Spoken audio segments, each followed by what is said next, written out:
ज्यादातर लोग ये सोचते हैं कि सरदार भगत सिंह, राजगुरु और सुखदेव को फांसी की सजा असेंबली में बम फेंकने के कारण हुई थी, जबकि ये गलत है। तो चलिए जानते हैं कि आखिर इनको फांसी की सजा किस जुर्म के लिए मिली थी।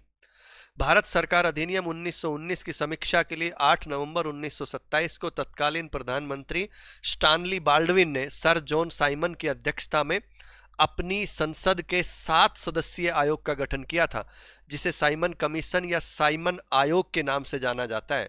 इस आयोग में 7 सदस्य अंग्रेज थे और समीक्षा भारत की करनी थी, इसलिए भारत में इस आयोग के विरोध का निर्णय लिया गया।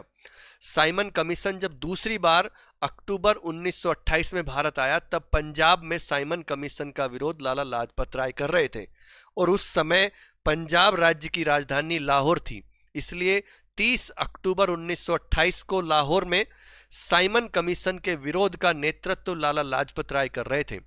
लाहौर के पुलिस अधीक्षक स्कॉट ने लाठीचार्ज का आदेश दिया। आदेश की पालना में उप अधीक्षक सैंडर्स ने जनता पर खूब लाठियां चलाई। इस भयानक दृश्य को भगत सिंह और उसके साथी भी देख रहे थे।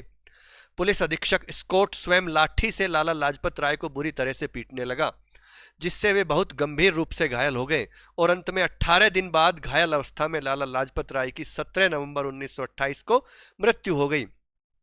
10 दिसंबर 1928 की रात को भगत सिंह, चंद्रशेखर आजाद, राजगुरु, सुखदेव, जयगोपाल और दुर्गा भाभी ने मिलकर लाला लाजपत राय की मृत्यु का बदला खून के बदले खून के सिद्धांत से लेने का फैसला किया।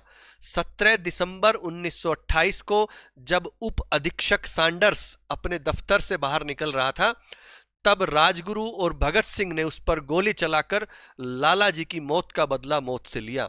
इस घटना को ही लाहौर षड्यंत्र केस कहा जाता है, जिसके लिए भगत सिंह, राजगुरु और सुखदेव को दोषी मानते हुए 7 अक्टूबर 1930 को फांसी की सजा सुनाई गई थी और 23 मार्च 1931 को तीनों को फांसी दे दी गई।